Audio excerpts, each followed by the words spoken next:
우리 입법 포럼의 전문위원 우리 김홍균 교수님 비롯해서 전문위원께서 서너 번에 또 모여서 또 온라인 상에서도 굉장히 많은 의견을 교환을 했고요. 이게 이제 다른 법에 비해서 훨씬 더 영향력과 또 중요성이 크다 보니까 많은 논의들이 오고 갔습니다. 그 의원실에서 먼저 그 입법을 추진하게 된 주제는 저탄소와 지속 가능한 발전이었습니다. 그래서 지속 가능 기후변화 대응법을 현재 저탄소 녹색성장 기본법으로는 신기후 체제 대응에 한계가 있어서 기후변화 대응법으로 분법을 하게 되면 형식 논리적으로 저탄소 녹색성장 법을 어떻게 할 것인가가 논의될 수밖에 없는 거인데다가 그 전에 많은 이제 언급이 되었던 것처럼 녹색성장과 지속가능 발전의 어떤 담론 개념적 위계 관계들을 좀 바로잡을 필요가 있어서 지속가능 발전법을 기본법으로 하면서 또 녹색성장 부분을 어떻게 할 것인가 이렇게 논의가 진행이 됐었던 거고요. 예, 그래서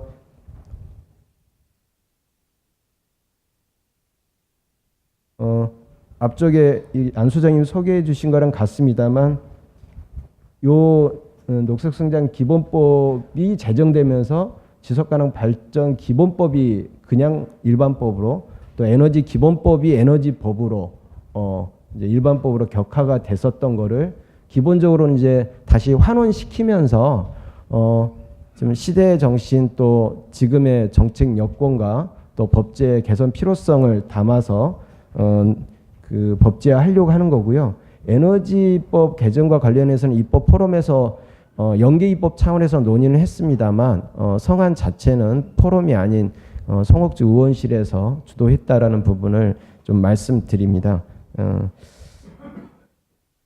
그리고 이제 녹색성장 저탄소 녹색성장법 중에서 저탄소는 기후변화 대응법으로 분법 제정하고 녹색성장을 녹색성장 촉진법으로 갈 것인지 아니면 담론적인 관계로만 보면 지속가능 발전법의 하나의 장으로 들어가는 게 담론 관계 개념 관계상은 적절한데 아니면 또 국제사회에서 또 그 이해되고 있는 녹색 경제로 갈 것인가에 대해서 많은 논의를 했었는데요.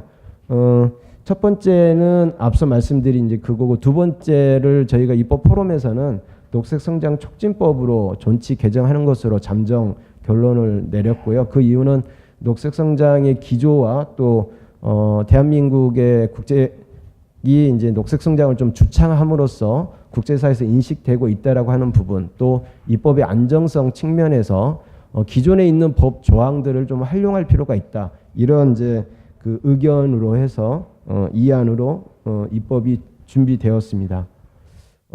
앞서 말씀을 주셨습니다만 담론은 세 가지를 한번 서로 좀 공유할 필요가 있을 것 같은데요. 지속가능한 발전은 2002년에 물론 이제 1990년대부터 이야기가 됐습니다만 유엔 지속가능 개발 위원회에서 나왔던 개념이고 환경경제사회 통합을 추구하죠.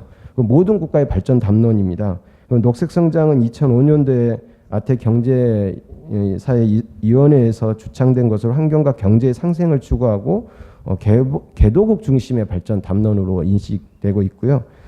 그에 반해서 녹색 경제는 UNEP에서 이제 주창해왔던 것으로 경제의 녹색화의 어떤 관점과 또 선진국 중심의 발전 담론으로 좀 이해되는 측면이 있습니다.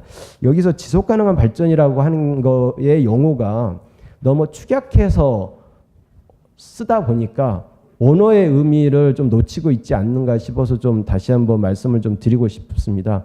ESSD를 전체를 설명을 드리면 환경이 건전하고 지속 가능한 발전을 추구한다입니다. 그러니까 지속 가능한 것은 경제가 아니고요. 환경이 지속 가능하고 환경이 건전하고 환경이 지탱 가능하게끔 발전을 어떻게 가져갈 건가에 대한 문제의식으로 접근한 것인데 이게 약자로 지속 가능한 발전으로 통용되다 보니까 발전을 지속하게 하기 위해서 환경을 어떻게 고려할 건가라고 하는 주객이 좀 전도된 듯한, 물론 이거에 대해서 국제사회가 전적으로 동의하지는 않고요. 당시에 합의를 할 때 외교적인 이제 측면이 다소 모호성과 이런 것들도 좀 서로 이해하는 부분들이 있기 때문에 언어적인 의미는 그러합니다만 그걸 또 해석하는 것들은 조금 이제 지속가능 발전이라고 하는 것으로 이해되기도 합니다. 기후변화 대응법의 목차는 다음과 같고요. 그 자료집에 14쪽을 보시면서 제 설명을 들어주시면 감사하겠습니다. 지금 저희가 PPT가 조금 밑에가 안 보이실 것 같아서요. 예. 14쪽에 이제 주로 이제 법안을 제시를 했고, 오늘 PPT 작업은 자료집에 수록하지 못해서 죄송합니다. 먼저 목적을 한번 읽어 보겠습니다. 이 법은 경제사회 활동 과정에서 배출되는 온실가스를 줄이고 기후변화가 야기하는 부정적인 영향을 최소화함으로써 국민의 삶의 질을 향상하고 자연환경을 보호하며 나아가 기후 시스템을 보호하는 것을 목적으로 한다가 기후변화 대응법의 정신이겠습니다. 기본 원칙의 6가지는 미래 세대의 필요를 제약하지 않는, 또 환경이 지속가능한 발전을 추구하고, 또 기변의 협약과 파리 협정을 성실하게 이행하며 온실가스 감축 부담을 나누는 데 있어서 형평성과 합리성을 고려해야 된다는 것, 그리고 불확실성이 있다 하더라도 사전 예방 원칙을 적용해야 되겠고, 온실가스 감축과 기후변화 적응은 균형 있게 다뤄야 된다라고 하는 기본 원칙입니다. 기후변화 대응 종합 기본 계획은 20년 계획 기간으로 5년마다 수립하는데요. 보통 법에서는 꼭 갖춰야 될 요건들이 있습니다. 요소들이 있는데 법정 계획, 법정 위원회가 있거든요. 이 기후변화 대응 종합 기본 계획은 법정 계획이 되겠습니다. 법정 계획의 용어가 종합 계획, 기본 계획, 종합 기본 계획 이렇게 많이 이제 쓰이고 있는데, 사실 그 구분이 어떤 그 이론적인 배경으로 구분되는 건 아닌 것 같고요. 종합은 주로 한 분야만이 아닌 다양한 것을 다 담는다는 의미에서의 종합이고요. 기본은 기본적인 방향을 제시한다는 의미에서입니다. 이 기후변화 대응 종합 기본 계획은 기본적인 방향도 제시하면서 종합적인 계획을 다룬다는 의미로 이해해 주시면 되겠습니다. 이 법정 계획을 확정하려면 법정위원회에서 심의를 하게 되는데, 이 법에서는 기후변화위원회를 법정위원회로 둬서 기후변화 대응 종합기본계획을 심의하는 것이고, 그럼 확정은 어떻게 하느냐? 국무회의를 통해서 확정이 되겠습니다. 그래서 심의 의결을 구분해서 기후변화위원회에서는 심의만 하고 그거를 국무회의에 올린 다음에 국무회의에서 확정으로서의 의결을 하게 되겠습니다. 그리고 그 결과는 이제 그 우리 연계 입법상에 설정되는 국가지속가능발전위원회에 제출하는 것으로 되어 있습니다. 지역 종합 계획도 광역 단위에서 수립하도록 되어 있고요. 그리고 지방지속가능발전위원회를 심의를 갖추도록 했고, 기초지자체도 의무사항은 아닙니다만 할 수 있는 근거를 마련했습니다. 기후변화 대응은 온실가스 감축과 기후변화 적응으로 크게 구분할 수 있는데, 그래서 기후변화 종합 계획에는 감축과 적응이 같이 담겨져 있습니다.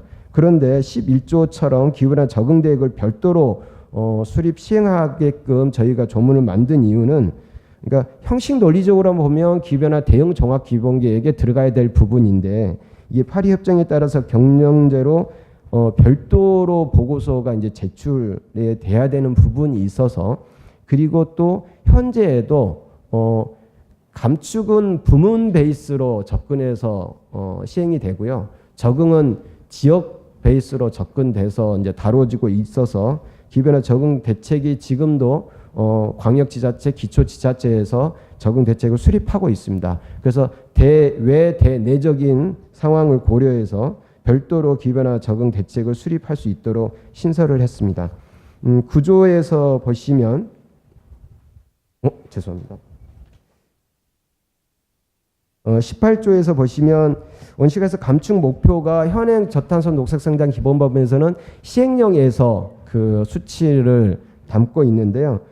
법은 모든 국민들이 보는 것이고 시행령은 관계자가 본다라고 하는 암묵적 전제가 있습니다. 그래서 모든 그 사회 구성원들이 감축의 노력이 필요하기 때문에 법에서 수치를 직접 다루지는 않지만 BAU 미래 배출 전망치 대비 감축률은 상당히 유동적일 수밖에 없기 때문에 그리고 그 수치는 감축을 해야 될 기업과 구성원들에게 정확한 시그널을 주지 못하는 한계가 있습니다.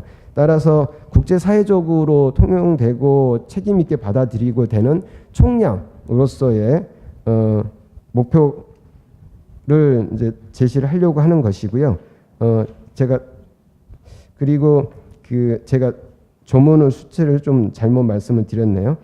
그리고 이제 18 원시가스 감축 정보센터를 기존의 국무조정실에서 환경부로 이관하고 22조의 공공부문 목표관리제가 시행되고 있는데 공공기관에 헌법기관이 포함되어 있지 않는 것으로 지금 제도 법규가 되어 있습니다. 그래서 국회, 법원, 헌법재판소 등 그 이른바 헌법기관도 공공부문 목표관리제를 할 수 있도록 규정을 추가했고요.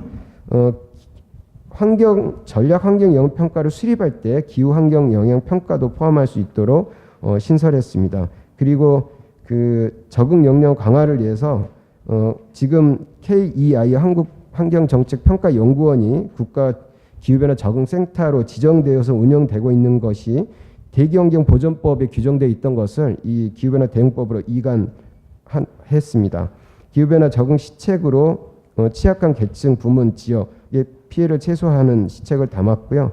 또 수장공사, 도로공사 같이 공공기관이면서 기후변화 적응에 좀 취약할 수 있는 기관들은 대책을 수립하도록 신설을 했습니다. 그리고 기후변화 대응 기금을 신설하고 환경부 장관이 운영하도록 했고요. 개정을 4가지로 구분을 했습니다. 다만 이제 세입을 좀 특정하지 못하고 일반론적으로 거론을 했고요. 그러면서 온실가스를 적게 배출하거나 온에너지 효율을 높이는 조치를 할 수 있는 법적 근거를 마련했고 당장은 아니겠습니다만 추후에 좀 공감대가 형성이 된다고 하면 기후변화 대응 전문 기관을 설립하거나 지정할 수 있도록 규정을 마련해 두었습니다. 녹색 성장 저탄소 녹색 성장 기본법 개정안으로서 녹색 성장 촉진법을 설명해 드리겠습니다. 현재는 녹색 성장 국가 전략인데요. 주로 전략은 담론 정도의 상위 개념을 가진 종합 계획을 이 전략이라는 용어를 쓰면서 규정을 하고 있습니다. 현행 체제에서는 녹색 성장 담론 밑에 지속가능 발전, 기후변화, 에너지 이렇게 설정돼 있기 때문에 녹색 성장 국가 전략으로서 쓰이고 있습니다만 일반법으로서 법이 이제 지위를 갖게 되고 또 지속가능 발전의 하위 개념으로 설정되기 때문에 여기서는 녹색 성장 기본 계획으로 명명이 되도록 되겠습니다. 다만 그 국정기획 자문위원회에서 지속가능 발전 환경부 소속의 지속가능 발전위원회와 총리실 소속의 녹색성장위원회를 통합해서 대통령 직속기구위원회로 격상하겠다라고 하는 논의가 있었는데요. 그렇게 됐을 때 확정은 아닙니다만 녹색성장위원회가 지속가능 발전위원회의 분과위원회에서 설정될 가능성이 높습니다. 그럴 경우를 이제 전제했을 때 이 녹색성장 촉진법에서도 앞서 말씀드린 것처럼 법정 계획이 있고 그 법정 계획을 심의할 심의위원회가 있어야 되기 때문에 관례적으로 보면 녹색성장위원회 또는 녹색성장 촉진위원회를 심의기구로 둬야 되는데 지속가능 발전위원회 분과위원회에서의 녹색성장위원회와 중첩되는 부분이 있어서 여기서는 별도의 그 법정위원회를 두지 않고 지속가능한 발전 기본법상의 지속가능 발전위원회 또는 그 분과위원회에서 심의하는 것으로 의제 처리하고자 합니다.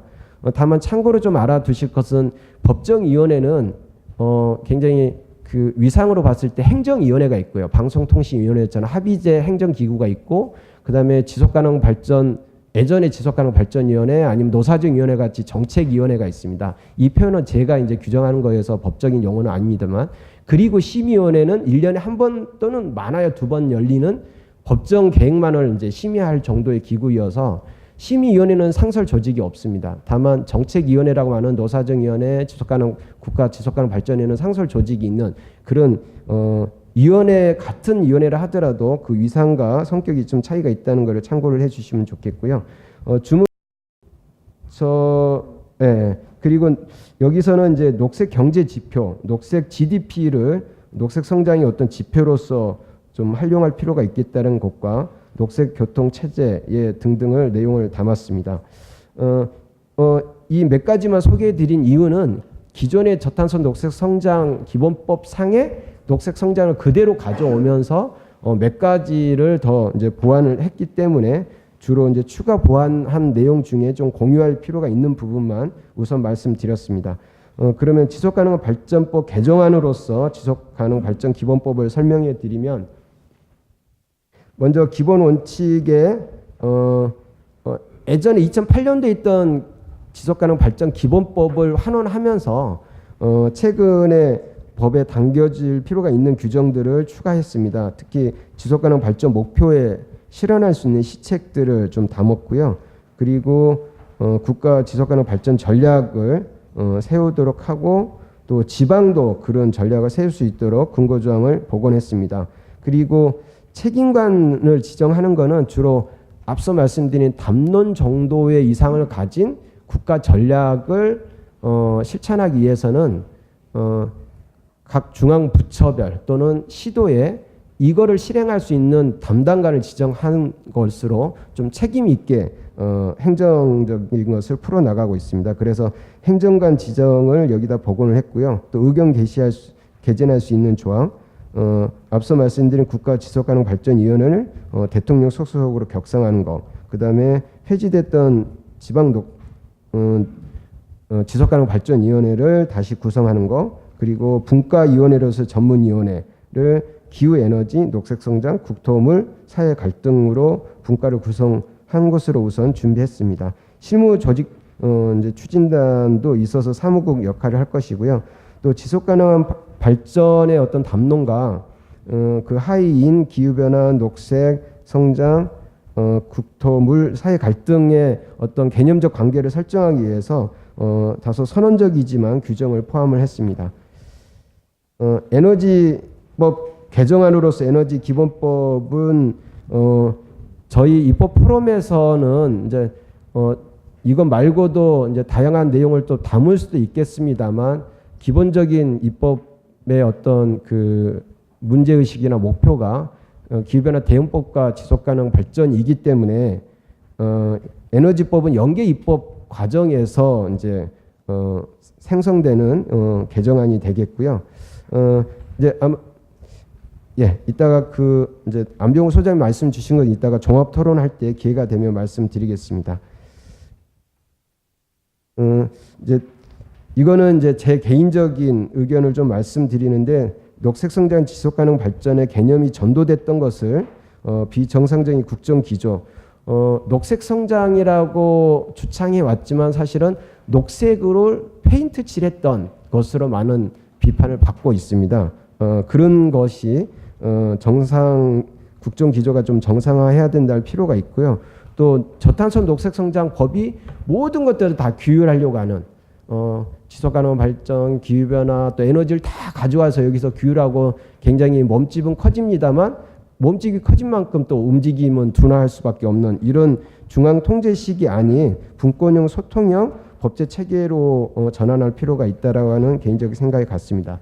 이러한 입법을 하게 되면 기후변화 대응법은 지속가능 발전 기조에 부합하게 되는 거고, 감축과 적응의 균형이 있고 또 체계적인 대응이 가능합니다. 또 본연의 역할을 하는 부처에서 담당하는 효과가 있겠고요. 또 기후 대응 기금을 통해서 안전적인 추진이 가능하겠습니다. 녹색성장 촉진법의 관련사는 발전 담론의 제자리를 찾게 되는 것이고, 특히 녹색 경제나 녹색 일자리의 지속적인 추진의 법적 토대가 되겠습니다. 지속가능 발전 와 관련해서는 지속가능 발전 목표의 법적 태도도 만들고 또 국가 발전의 어떤 모델로서 서로 공유할 수 있고 범정부 차원에서 책임 있게 추진이 가능하겠습니다. 에너지 정책과 관련해서는 다양한 에너지 관련 법의 모법으로서의 기본법이 좀 필요하기 때문에 또 지속가능 발전과 기후변화의 관계 설정이 되겠습니다.